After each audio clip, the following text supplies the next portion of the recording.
Well, like anything, we're already rolling and jumping into things. So, Aditya, it's a pleasure. Thank you very much for joining us today.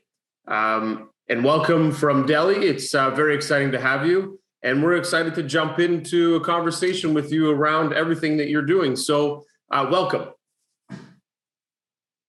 Thank you. Thank you so much, Jeffrey. Thank you for having me. 100%. So the best way for us to kind of jump in and get familiarized with yourself and where we're going with the conversation today is maybe you can give us a little bit of a background on yourself, kind of where you've come from, what you've been up to, and kind of where you're going, and then share one thing about you that nobody would know. Sure.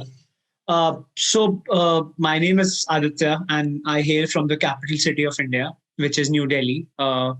And I'm an entrepreneur turned angel investor, wherein I help turn around struggling companies. My journey started when I was 17. I had a startup in which we were digitalizing and transforming the content space on YouTube. And post that, I've donned multiple hats. I've been into multiple businesses. And in my current role and capacity, I help invest in startups, and I also manage an investor network for startups, wherein we, of course, invest in early stage transactions and also help them to grow to the next level. So that's what's been keeping my day. That's what I've been burning the midnight oil for. And I just want to, in the last year, we've invested in about 25 companies. I want to grow this number by up to 200 or 300 in the coming years. And then, yes, help the maximum startups I can, not just from India, but all around the world. No, that's very exciting. Well, maybe you can give us a little bit more of the background on the entrepreneurial side. You mentioned the YouTube piece. Can you give us a bit more understanding of what that was made up of, and then we can carry that through? Sure.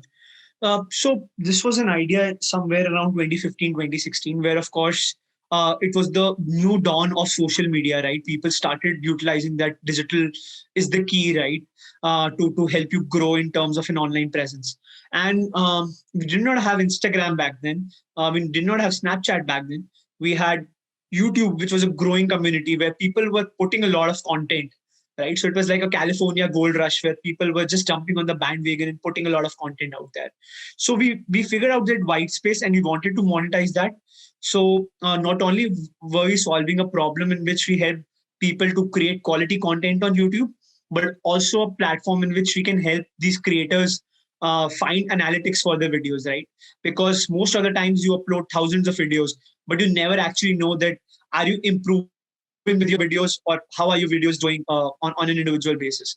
So that's where we, of course, provided them the much needed insights and analytics so that they can help grow their content piece and can also importantly use that for remarketing, right? So if they want to remarket or maybe do affiliate marketing around it, the analytics and metrics becomes much, much more important.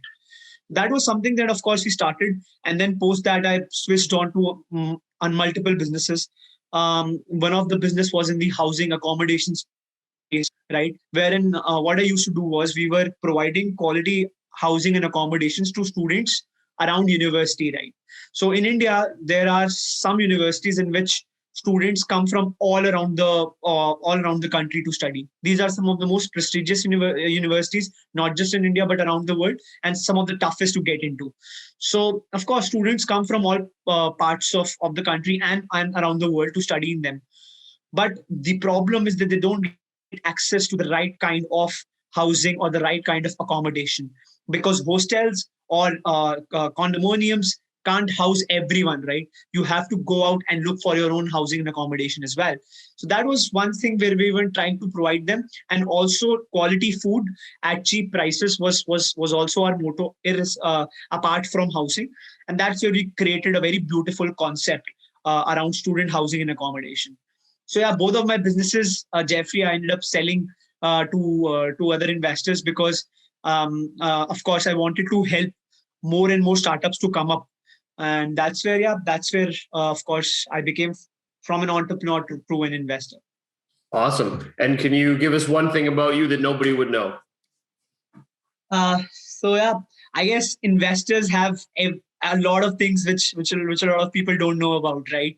So one thing about me is that though I'm in the serious business of money, but I'm very relaxed and a very humorous person by heart. I love comedy. In fact, I've been a comedian myself. I've done some comedy myself.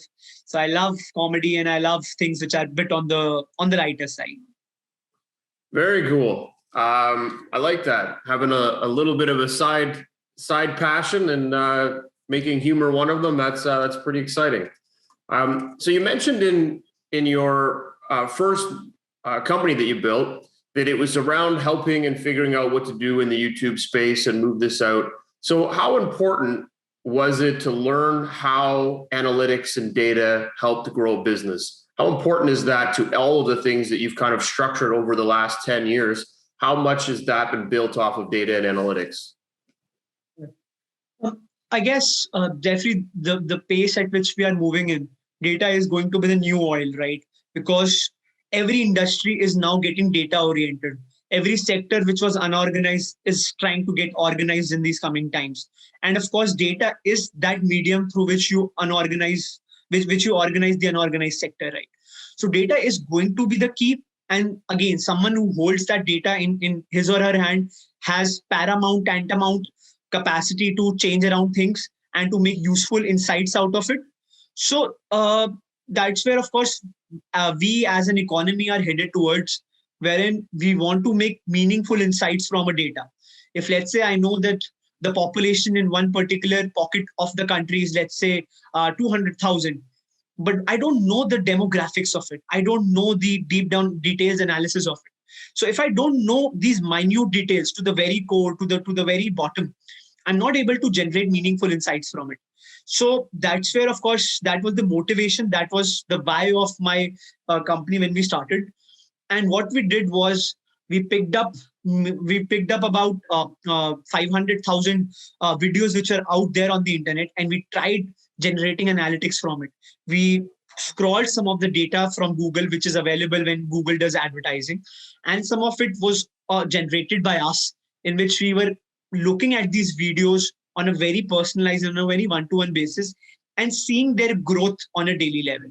Once we saw that, we now know that what is the data and what is the growth of that data. And that's where, of course, that becomes our selling proposition to any content creator, to anyone who's out there. And we take that oil and we say that, okay, this is the meaningful insight that you want from your data, and we'll help you to provide all of that.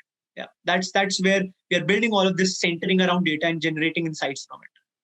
And I completely agree that data is the new oil, and it has been for a few years, and content is king. All of those metrics are really heavily set up so that you can grow your business. And from an entrepreneur perspective, and the reason why I really like this subject is because in order for any company to start to find market traction and figure out where they fit in a market, they need to understand the market, but they also need to look at the numbers, look at the data, and really pull that information in and analyze it.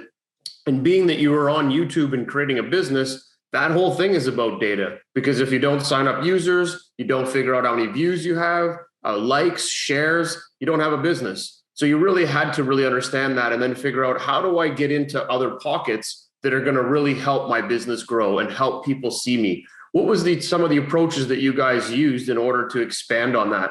Like you said, you had 500,000, but you started with one. So what actually got you moving and interested more in the space to say, hey, wait, this seems easy. When I look at the data, I'm able to move this quicker. What were some of those key pieces that you could share with the audience? Again, what we looked at is we figured out that what are the data hotspots in any company, right? When is the time wherein you utilize your data to the maximum? Let's say when you're uploading your video, which has got viral, or let's say you're uploading a series of video which has got dull response.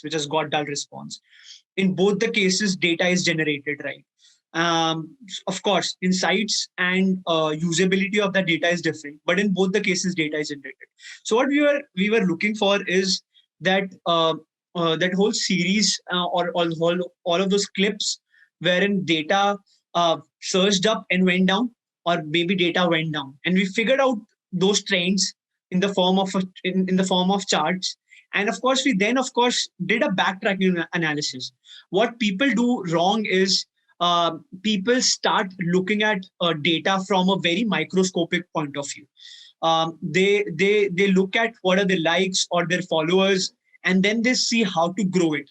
But I guess a better strategy is to maybe set up the upper limit and then do a backtracking analysis of it, because then you do a mind mapping and you try and see that what is the kind of engagement that I want over that particular point of time to hit that ceiling limit. And that's a much better strategy and a much focused strategy, rather than just going out there in the white space and just creating content, not knowing whether you will hit, let's say, 10 million views by the 10th video or the 100th video, right?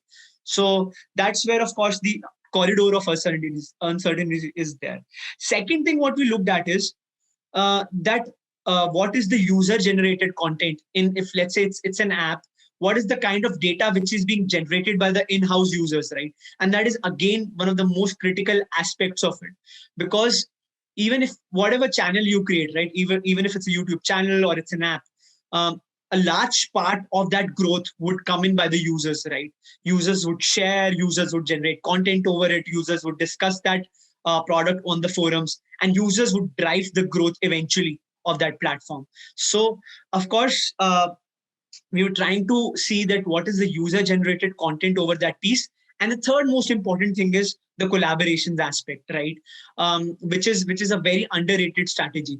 But most of the digital innovation which has been happening these days is built on collaborations and synergies primarily, right? Because now users have become much dynamic in their growth. Let's say if I am a content creator and people see me for 10 days, people would get bored on the 11th day. People want some new, fresh content to come up. People want me to speak something which they haven't heard me speaking all this while. And that's where those key collaborations and synergies came in. So we figured out that when you are moving towards a piece of collaboration or strategic synergies, what's the kind of surge or what's the kind of downfall that you get? How is your audience reacting to it? How is your audience responding to it? And that's where we are crawling all of that data from the internet, from the user generated content, and from everywhere, and trying to see that what works best, right? There is nothing which is one size fits all in this space, right? You have to go very deep down. So that's where, of course, we're trying to generate all of that and move in a very organized, focused manner than just moving out ahead plainly. Yeah.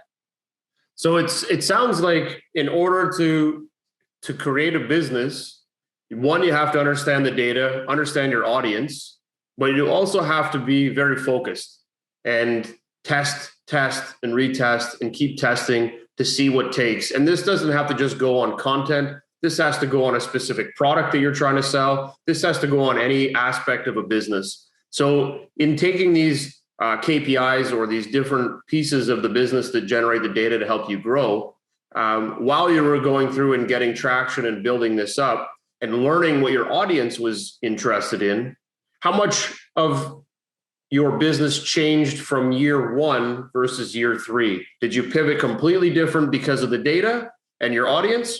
Or did you stick to your mindset and say, no, this is the best way I'm doing this and I'm sticking to my gut. My gut says do it this way. Or did you learn from your audience? Got it. See, Jeffrey, the point here is that you can't decide what is best for you, right? Even if, let's say, one strategy is best for me, it may not be the best for the company, right? Because every brand has a different audience to cater to, right? And every audience has a different mindset, has a different opinion, has a different choice, right? So if you are very static in this field, you are eventually not moving in a very dynamic industry. This whole industry is about dynamism. It's about moving with changes, right? So again, you can't be static and say, okay, this works for me. Let me stick to that. If it does not work for brand, maybe it's their fault, right? But let me stick to my guns. Let me stick to my plans. Then it's like killing your own audience. However, it's a very fine line, right? I can't go deep inside and pick up the brand's marketing altogether by myself. I can only show them the way. The brand has to create that quality content. The brand has to service its customer in the best form of manner, right? Because there is no growth hack around it. If you're not serving your customers in the most optimum manner, no digital strategy would help you to reach 1 million followers, right? And that would not help. So I'm just showing them the way wherein I'm opening them up to a Pandora box, which is a series of innovations and experiments, wherein we are doing A/B testing, wherein we are doing surveys, we are doing everything that's required for brands in order to fixate one thing. And some of the crazy strategies have evolved as a way, right? Things we thought that would not work for this brand eventually ended up becoming the preferred marketing strategy of that brand. So yeah, things happen, but yes, you have to constantly innovate. You have to constantly change in a dynamic industry. I love it. So you were focused, but you were taking in all the right key points to allow you to move forward, but you were actually changing with those. So year one was not the same as year three, because you were dynamic enough to change, learn from your customers, learn from your audience, and that helped you grow and move forward. Absolutely. I love it. I love it. No, and that's very valuable, because I think sometimes startups in their mind, they get stuck in that this is the right solution, this is the best way, and they try to move forward and they keep hitting roadblocks. And sometimes they have to be a little bit more malleable and be able to shift and change, because it's going to benefit them in the long run, but also have an ear, an open mind to listen to what your audience is saying, and then use your data to help you drive your business forward. Absolutely. So in your next business, how much of that learning did you take into then working with your customers, which are now going to be students? Because now you're working with a totally different demographic. You're not working with brands and their customers. You're working directly to a customer that you have to accommodate, that are all probably in the same age group-ish. And you're trying to help them find something. So did data and everything else play a big part in this business? Or was this just kind of a gut feeling and you just went with it and said, I'm going to try this to get to here? Got it. No, see, both of the markets were very different, right? One was in the totally digital innovation space. One was a very on-ground operation focused space, right? So both are a very different market. One thing which is underrated, which I'm sure you would also agree, most of us investors invest in, that is called founders market fit, right? We don't just generally look at product market fit, that is there, right? But a founder market fit is more than the product market fit, right?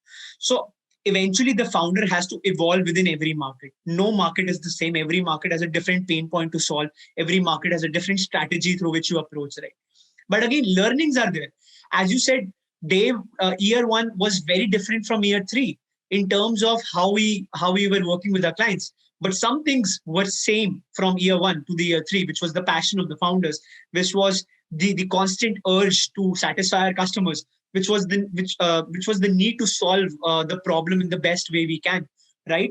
So these principles as an entrepreneur, that mindset, again, the mindset that I built in the first company would eventually help in the second one. But of course, how I approached the problem, now the whole scenario setup changed. But again, now I guess second time founders have a much more confident approach. They are much more relaxed, and they have of course, in terms of statistics as well, they have a higher chance of success.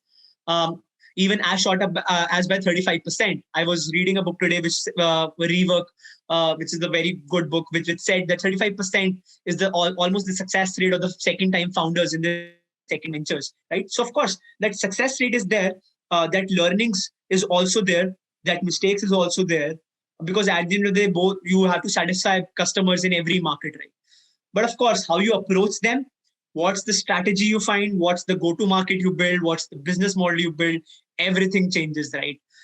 Your research changes, your notes changes, your thesis changes, everything changes. But again, yeah, the passion, the vision, and the execution should always remain the same.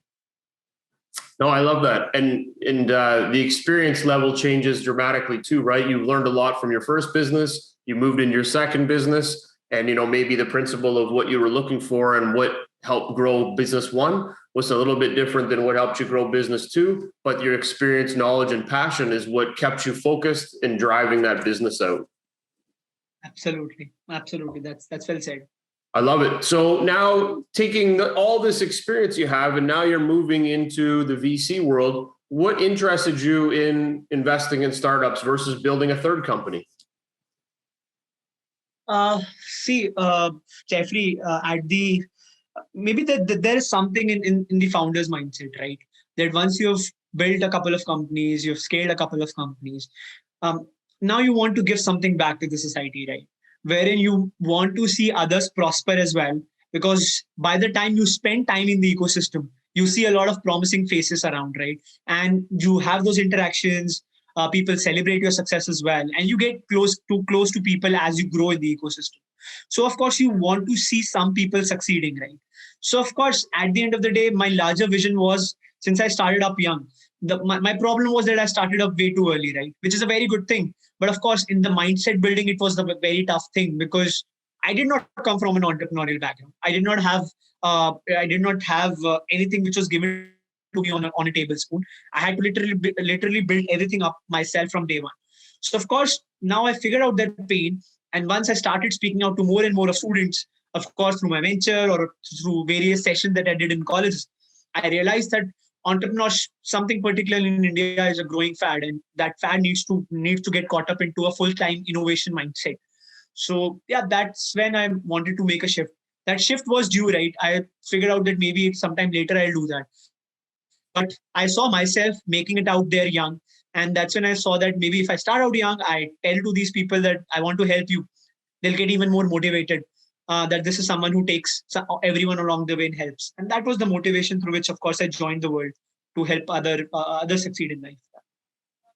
Very nice. And giving back and helping from your experiences is going to certainly lead and help other people that don't have the experience or knowledge or support system to be able to do that. So it's a great approach to helping and building a network. And especially as an entrepreneur, a lot of times people just want to build and they don't think about the people around them that haven't done anything. So this is a good way to kind of move that needle forward and educate and help others. In this journey of the next endeavor that you've been on, what are the types of things that motivate you to work with these companies outside of obviously the financial side of things? Are there other things that you really look forward to in working with the startups? Sure. So the best part about backing early stage companies is, of course, one is the financial incentive that you get, right? But more than making the money, it's always been impact for me, right? Every company which is starting out right now is probably trying to create an impact in the world, right? In their own ways. And that's what motivates me, because these companies are not just creating they're not reinventing the wheel altogether, but they're helping make the wheel better altogether. And that's where it's a very interesting space to come in, right? Because what you are backing is a company is a company which is going to create a trend in the next 3 years, right? It's going to continue that shaft in the next 3 years. And that's what motivates me every day, Jeffrey, that I'm backing strong innovation. I'm backing founders who are coming from humble backgrounds, who are not someone who have been given everything on a silver platter. They have literally struggled hard for themselves coming up till here. So at the end of the day, we are not just transforming world into a better place, but you are also transforming the founders that we back into much rounded individuals.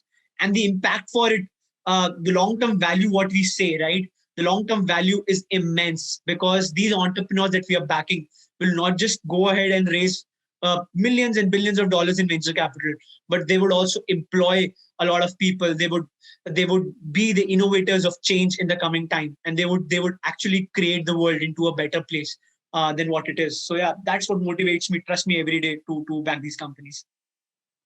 Brilliant. No, that's great. And with the help and the insights that you're working with these companies, maybe give us an idea of how it functions in general. Are you working with 100 companies at one time? Is it working in cohorts of 10 companies and you're working them through a system? Can you kind of define how that all works, and then where you guys come in on each aspect of that? So how we technically look at is, we look at companies in a month on a rolling basis. Any company can come up to us either through direct reference or can apply to our website. And we would love to open, like, our doors are never closed for any company to apply to us. It's always open. So we look at companies on that basis. But every month we are shortlisting 3 companies, which we present to our investor forums and which we present to our network of investors. And we're trying to close deals from that 3 transactions. Apart from that, there are some transactions which we run in parallel, which are run offline, some transactions which is reserved for the close group of investors, for the marquee investors. In a month, typically, if I have to look at all of that, you can say it's a monthly cohort of somewhere about 7 transactions on a monthly basis. And we'll keep looking at companies on a rolling basis. So every month we'll be doing this. And where we typically come in is that we come in at an early stage in companies, wherein the company is market operational and they want funds for the next scale of innovation. So these are typically your seed round, angel rounds, and your pre-series A rounds, right? So from anywhere from 50K to about 500K USD is broadly what we look at for investments. Our vision with investments is very, very different. We don't look at investments, as I said, from just a financial standpoint. I guess financial standpoint is the last thing you look at when you do an investment. The primary things that you look at is, of course, how you can add value in the transaction. And that's what we believe in. If you can add value to any transaction, you are hedging that risk and you are increasing the chances of making it a successful transaction. So we invest in companies. We bring strategic people on company. We don't believe in flooding the cap table with thousands of investors. We would be bringing only strategic guys into the cap table, where every role of an investor who's coming in is well defined, is talked with the startups on a one-to-one basis. The milestones, all the targets are being discussed. And that's where we bring in, onto the cap table. And we guys as well, the last thing, of course, that I want to say is our philosophy is also that we also take a piece in the pie. We also invest in companies so that we are creating a space of credibility and trust between the founders and the investors and us, that we are also backing this transaction. And that's where we add our value as well. The entrepreneurial experience that I've got in over the years, I try to add all of that by taking a small piece in the pie in the transaction as well. So yeah, that's what we believe in. Yeah. Awesome. And so you're kind of, are you working and operating more as, from an entrepreneur standpoint, you're working as an accelerator, incubator / investor. So anybody that you do invest in, you're working with them for a set amount of time. You've built KPIs, you're adding in investors, or adding in other experts to help those companies grow. Is that kind of the structure? So it's structured as an angel network. We are working for the investors primarily, wherein we are helping them get quality transactions and quality founders. We are focused towards that side. However, once we invest in companies, we become startup oriented, right? That's where we, of course, believe in driving the next wheel of change in startups, defining milestones, defining KPIs, adding our value over and along the financial transaction as well. So the primary source is an angel network. However, it runs more like an incubator and an accelerator, wherein we are very hands-on with the company that we invest in, right? Perfect. That's a good thing. Again, taking your experience and utilizing that to benefit the growth of the company, you can't go wrong. It's completely needed. I'm sure statistically, when you look at the numbers of companies that have more help than none, there's a proven track record that there's going to be more success that's going to come out of that. Absolutely. So now that you've built this network, you're helping these companies. Do you go back to your roots again? Are you focusing in on the data to help these companies grow? Or is it more of experts just throwing them into the mix where they see problems and gaps and you're letting the founders share with you the problems that they're having, and then you're trying to fix them by bringing in the right resources to kind of help that move forward? So I guess it's a mix of both, right? Sometimes you have to literally lead the charge as well in certain situations. But in most of the situations, you want the founder to drive the boat, right? Because it's their baby at the end of the day. I don't believe in, of course, taking over someone's baby and just running it my way. Because it's the founders we are investing in, right? If I wanted to run the show myself, I would have invested on myself. I would have not backed the transaction, right? So I want founders to run the show. I want them to literally go out in the market and figure out the problem. We are there, of course, in terms of helping them figure out the right answers. But again, we are the strict invigilators who don't tell the answers in the first go, because we want founders to struggle. And that's where we want them, literally the steel from inside, their steel to come from inside, right? To grow the next companies. But again, I guess Jeffrey, I'm sure you would also agree that once you've part of the ecosystem, you've lived a certain life into the ecosystem, you are connected with everyone, right? You can't leave back your roots. You're always connected, and since it's a very small ecosystem as well of startups, it keeps coming back in. It's very circular, right? So yeah, I do go back to my roots often. I enjoy going back to them, and yeah, sometimes I do really enjoy throwing founders into the mix. Ah, that's awesome. And it reminds me of a story when I was, this was when I started my journey 15 years ago, and it shaped just around that when I was out in a meeting and I was pushing that I was a business as CEO. I'm a business guy driving. My background is technology and software development. And a lady I was sitting having a coffee, and a lady came in and we were chatting. And a new person had come in, and they saw them. They said, "Oh, I really want you to meet Jeffrey. He's a CTO." And I looked at her and I'm like, no, I'm not a CTO. In my head, I'm thinking, no. And it was because it was this idea that I had to get away from what I was good at, what I was core at, to try and reinvent myself as being a CEO versus a CTO, being a technologist versus a business person.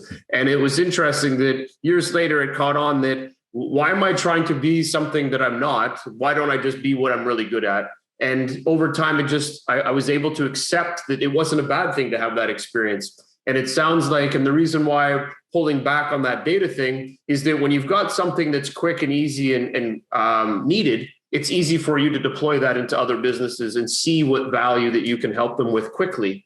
And being that that's your background, it's always a good way to foster that. And I always look at you're not looking at the fastest route, the hardest route, you're looking at the one that is going to give you the most benefit to share with everybody else. And that's why I love what you're doing, because you're taking all of those things that you've experienced and you're sharing that back and helping those companies grow based off of what your experiences were.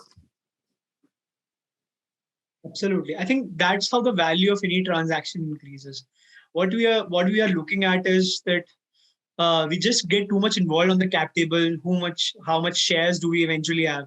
But I guess it's more than that story, right? Investment is a collection of so many experiences, of so many learnings that you get from so many investors. And every learning, every experience is right in itself, right? Everyone has done that in some form or the other. So if you try and look at it from that perspective, it becomes a very value-adding transaction. It becomes a transaction wherein we are literally learning from someone who's been there, done that. And that's the best growth hack that you can do, right? Learning from people's experience and people's stories. And I also love going back to the roots and helping with all the data that I've got into the companies these days, because at the end of the day, when you're creating a portfolio of massive companies, you want everyone, you want everyone, of course, to be successful. Although it's a rule that not everyone would be successful, but at the end of the day, you want everyone to be successful and create some form of impact in the society. Yeah. So when people are engaging with you, or they want to engage with you, is the first kind of, or the best way for you to kind of start that engagement, is it to tell them to go out and find one person to help them be mentored or coached with before they come to you, because you want them to get that experience of what it takes to be mentored and to be coached, and then come and speak with you? Because at that point, they're going to have some groundwork. They're going to have the business is going to be at a certain position, and then you're going to be able to get in there with your team and your network to be able to help them thrive. So what I look at is, again, in retrospective, what I look at is that founders should come up to me with some form of answers to the problems they have, right? It should not just become a problem shooting game, right? Where founders are on the first call telling me 7 different problems, and they haven't actually figured out their problems for themselves, right? Because I, as an investor as well, have limited bandwidth. I can't spend all of my 24 hours on one transaction and help them get all the right answers, right? So with a mentor or without a mentor, I guess it does not matter. But what matters is that they should be in some form of direction. They should not be clueless, right? I'm there just as someone who can help accelerate that direction. But I can literally just change directions for themselves. Even if I'm doing that, I'm taking away their vision. I'm taking away with what they started initially. And I don't want to do that, right?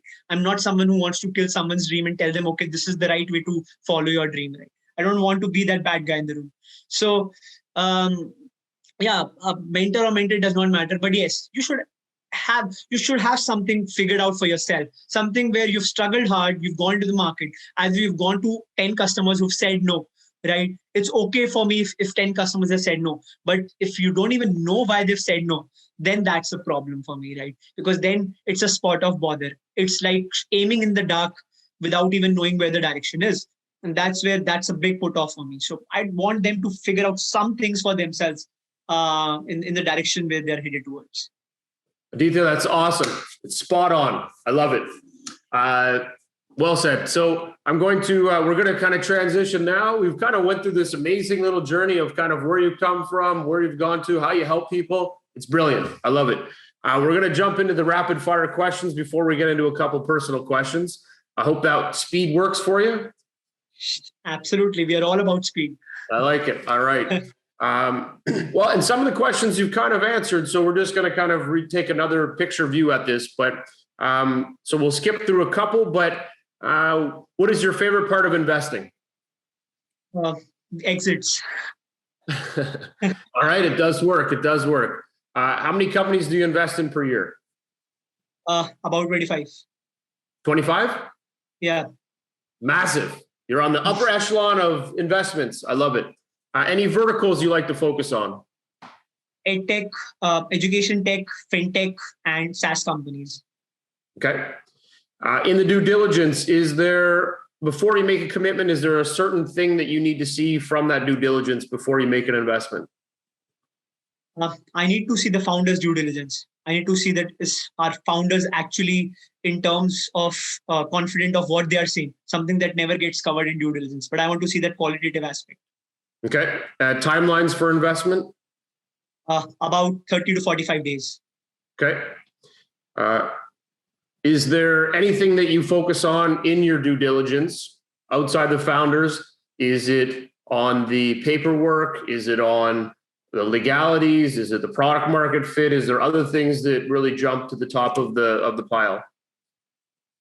So I focus more on technology due diligence, wherein I look at what's the kind of technology they are building. Have they done a thorough research of who the near competitors are in the technology they are building? And more than that, I look at the processes, how the company is moving like internally, right? With respect to inventory or with respect to filing of their taxes and everything. What's the process, right? Even if there are delays, I'm not worried on that. But what's the process with which you approach your internal health of the company? Yeah. Okay. Do you lead rounds? Not yet, but we'll lead from the coming year. Yeah. Okay. Do you have any preferred terms that you'd like to invest on? Pref shares, common shares, safes, anything like that? So again, that thing, the preferred form of instrument is something which can be workable. It's not which is a hard fix, but valuation is something which, of course, I would want that typically $2.5 million. We should not exceed, at least when you're investing in the seed round.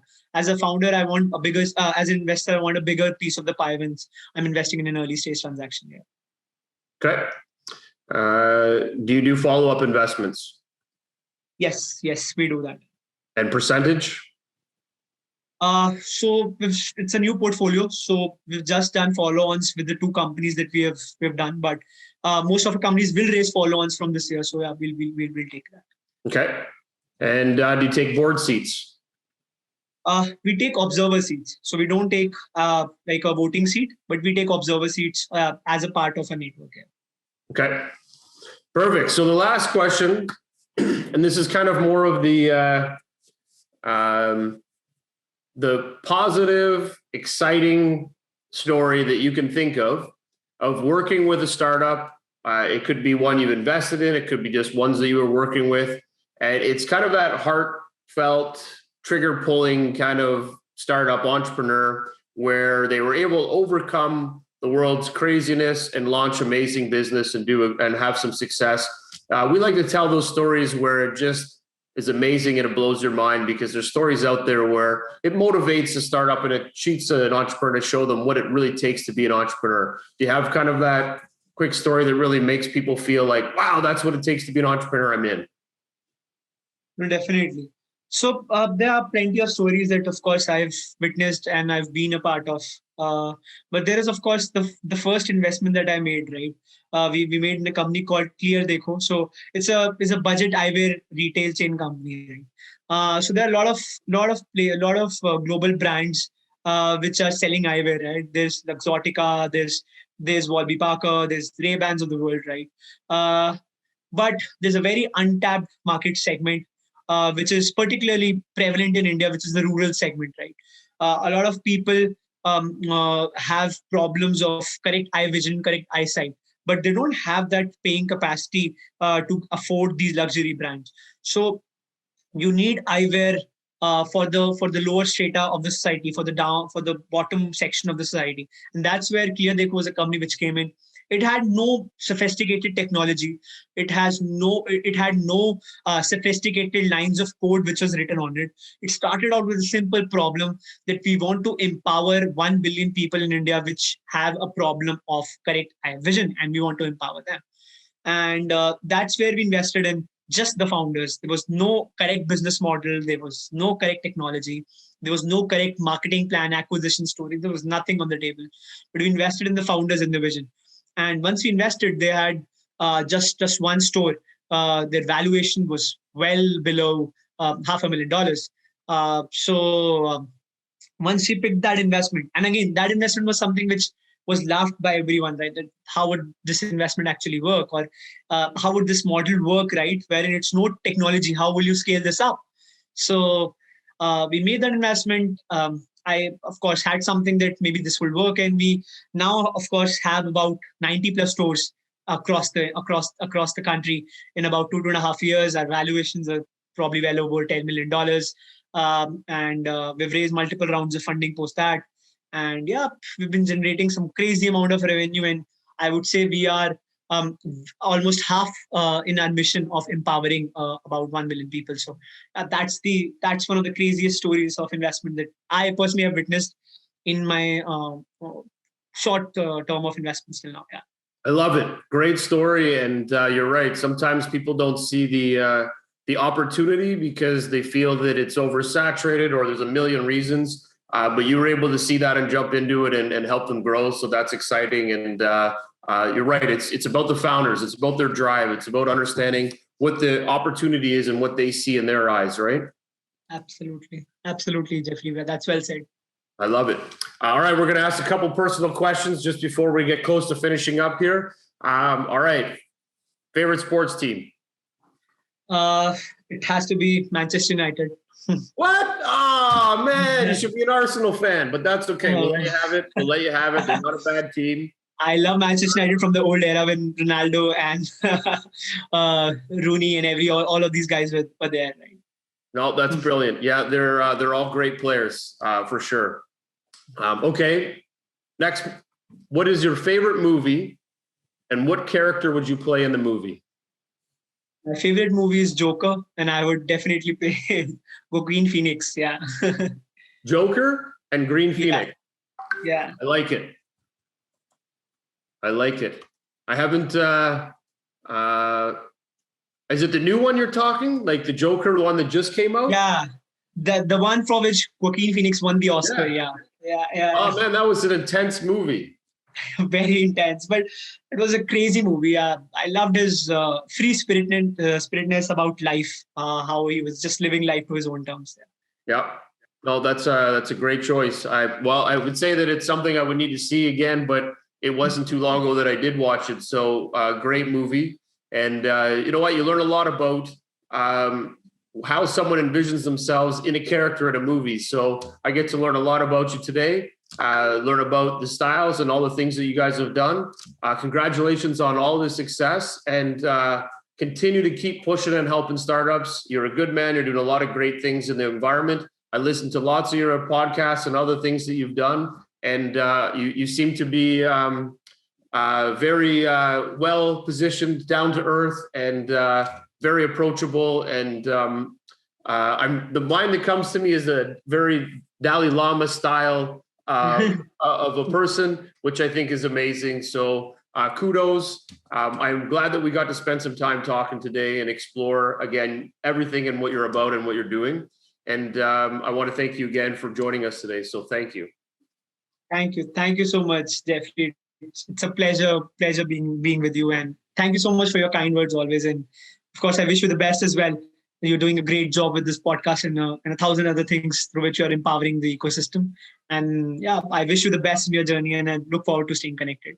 Awesome. I love it. And then the way we like to end our podcast is we like to give you the last word. So anything that you want to share to the investor community or to the startups, I turn it over to you. But again, Aditya, thank you very much for all your insights and keep up the great efforts.